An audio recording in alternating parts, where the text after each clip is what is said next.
प्राचीन समय की बात है। किसी राज्य में राजा कालभद्र राज्य करते थे। राजा कालभद्र कुछ सन की किस्म के थे। एक बार राजा भ्रमण करते करते जंगल में चले गए। जंगल में घूमते घूमते उनकी भेंट एक सन्यासी से हुई। वह सन्यासी एक पाखंडी था। राजा साधु संतों पर बहुत भरोसा करते थे। उस सन्यासी को देखकर राजा के मन में कुछ जिज्ञासा उठी। राजा ने सन्यासी को अपना परिचय दिया और पूछने लगे, हे बाबा, आप बहुत ज्ञानी मालूम पड़ ढाते हैं। मेरी रानी इस समय गर्भवती है। मैं जानना चाहता हूँ कि उनकी कोख से पुत्र होगा या पुत्री। सन्यासी ने कहा, राजन, मैं यह तो नहीं जानता कि तुम्हारी रानी की कोख से पुत्र होगा या पुत्री, पर इतना जरूर कह सकता हूँ कि अगर तुम्हारी रानी ने किसी पुत्री को जन्म दिया तो तुम्हारा सर्वनाश हो जाएगा। सन्यासी की यह बात सुनकर राजा बड़ा भयभीत हो गया। सोचने लगे कि अगर मेरी रानी ने किसी पुत्री को जन्म दे दिया तो मैं कहीं का नहीं रहूंगा। यह सब सुनकर राजा महल की ओर चल दिया। अब इस बात से राजा को बेटी के नाम से नफरत होने लगी। वह तुरंत महल वापस लौट आए। महल आकर उन्होंने अपनी रानी से आकर यह बात कही कि हमारे घर में भूल कर भी पुत्री का जन्म नहीं होना चाहिए। अगर हमारे घर में पुत्री पैदा हुई तो मैं तुम्हें जान से मार दूंगा और उस पुत्री को भी मार डालूंगा। राजा की यह बात सुनकर रानी डर गई। वह जानती थी कि राजा बड़े ही जिद्दी किस्म के हैं। अगर पुत्री का जन्म हो गया तो वह उसे मरवा सकते हैं। इतना कहकर राजा वहां से चले गए।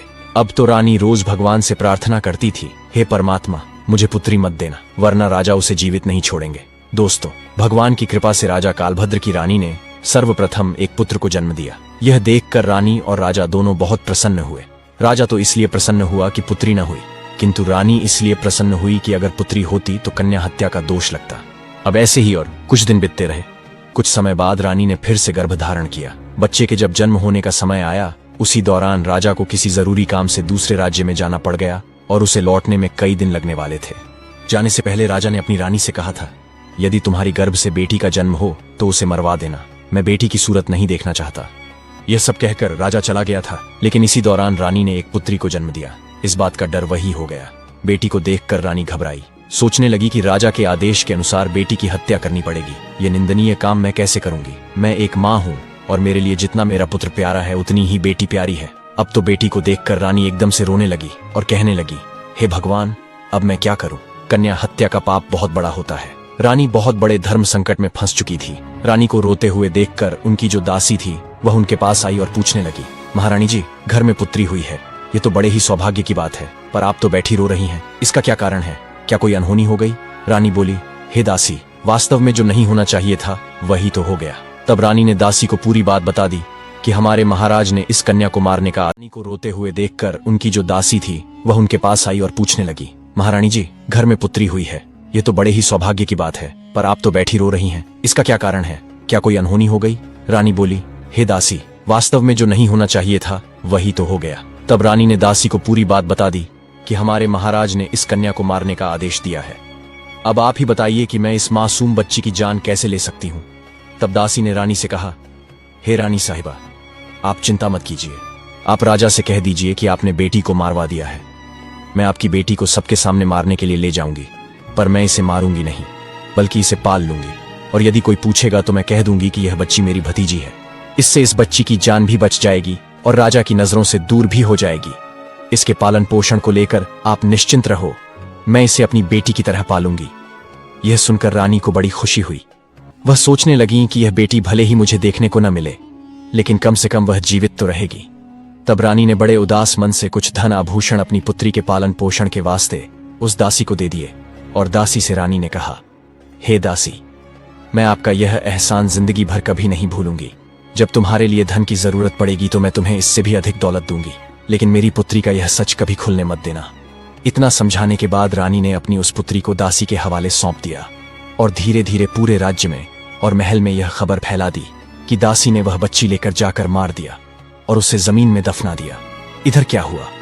उस बच्ची को ले जाने के बाद दासी ने उसे बहुत अच्छे ढंग से पालन पोषण करना शुरू कर दिया। जब कुछ दिनों के बाद राजा कालभद्र अपने राजमहल में लौटकर आए तो राजा के लिए भी यही बात बताई गई कि आपके जाने के बाद रानी ने एक पुत्री को जन्म दिया था और उस पुत्री को आपके आदेशानुसार मारकर जमीन में दफना दिया गया। यह सुनकर राजा को बड़ी खुशी हुई। इधर दासी उस बच्ची को अपनी भतीजी बताकर पालने लगी, और जब भी रानी को उस बच्ची को देखने की इच्छा होती थी तो वह उसे लेकर राजमहल चली आती थी। उस बच्ची को देखकर रानी की ममता उमड़ने लगती। रानी चोरी छिपे उस बच्ची को प्रेम कर लिया करती। पुत्री को देखकर रानी को बड़ा सुकून मिलता था। वह जब जब चाहती दासी को धन, वस्त्र और आभूषण दे दिया करती थी। इधर रानी के आदेश के अनुसार उस दासी ने पुत्री की परवरिश में किसी प्रकार की कमी नहीं छोड़ी। ऐसे ही समय बीतता गया। जो पुत्री रानी ने दासी के हवाले की थी, वह धीरे धीरे बेटी बड़ी होने लगी और जवान हो गई। राजमहल में उसका पालन पोषण नहीं हुआ। वह एक गरीब दासी के घर में पली बड़ी थी, पर फिर भी वह एक सुंदर राजकुमारी जैसी दिखती थी। पुत्री की परवरिश में किसी प्रकार की कमी नहीं छोड़ी। ऐसे ही समय बीतता गया। जो पुत्री रानी ने दासी के हवाले की थी, वह धीरे धीरे बेटी बड़ी होने लगी और जवान हो गई। राजमहल में उसका पालन पोषण नहीं हुआ। वह एक गरीब दासी के घर में पली बड़ी थी, पर फिर भी वह एक सुंदर राजकुमारी जैसी दिखती थी।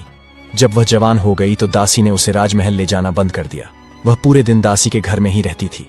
एक दिन की बात है, राजा कालभद्र अपने नगर का भ्रमण कर रहे थे। जब उनकी सवारी उसी दासी के घर के सामने से होकर निकली तो वह कन्या अपनी छत पर नहाकर अपने केश सुखा रही थी। रूपवती तो वह थी ही, उस समय और भी अधिक सुंदर प्रतीत हो रही थी। रथ पर बैठे राजा कालभद्र की अचानक उस कन्या पर नजर पड़ी। उस कन्या को देखकर राजा एकदम स्तंभित रह गए, क्योंकि वह अति सुंदर थी। राजा उस युवती की सुंदरता देख उससे विवाह करने का विचार करने लगे। महल पहुंचते ही राजा ने अपने मंत्री से पूछा, हे मंत्री, वह राजकुमारी सी दिखने वाली कन्या कौन थी? मुझे तो उसके रूप ने घायल कर दिया।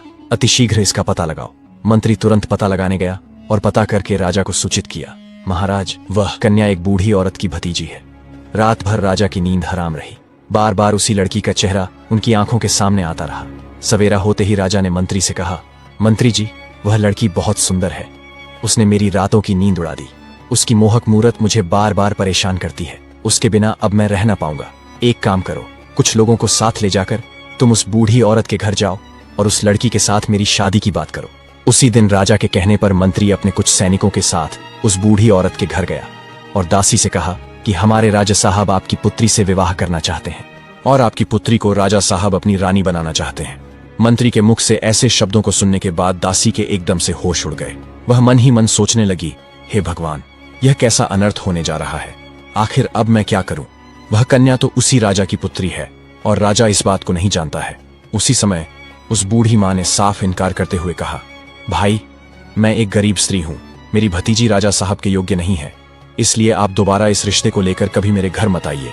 मंत्री ने कहा, ओ मूर्ख बुढ़िया, राजा कालभद्र के साथ अपनी बेटी का विवाह करने से इनकार कर रही है। तुम्हें तो अपने भाग्य पर खुश होना चाहिए कि राजा स्वयं तेरी बेटी से विवाह करने के इच्छुक हैं। मंत्री के बार बार कहने पर भी उस बूढ़ी औरत ने राजा के साथ अपनी बेटी का विवाह करने से साफ इनकार कर दिया।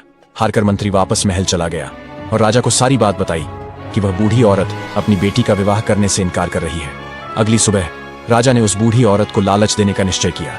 उसने कुछ सैनिकों को सोना चांदी लेकर उस बूढ़ी औरत के घर भेजा ताकि वह विवाह के लिए तैयार हो जाए, लेकिन वह बूढ़ी औरत फिर भी राजी नहीं हुई।